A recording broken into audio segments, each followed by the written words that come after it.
Right, so given that this is my fourth summer now running the op wall project down here in the rainforest of Guyana, I sometimes take it for granted, but I figured this was such a nice, pretty night, take a little video for people for how you actually camp in a place like this in the rainforest.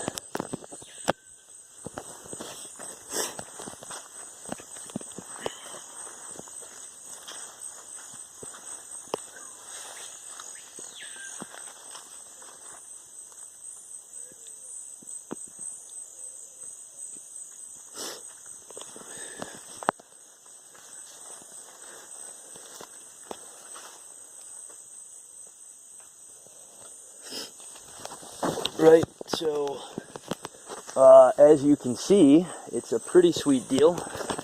Got a nice little hammock set up here. Hennessy, so it's like all zipped in, pretty sweet. And a nice rain fly that fits it really well. Nice and high off the ground. Pretty comfortable last way to go, and about the only thing that makes sense when it rains and there's so many ants in the rainforest. So many ants down here. God, there's a lot of ants. Yeah, but this is how you do it. This is one of my favorite little campsites so far this year.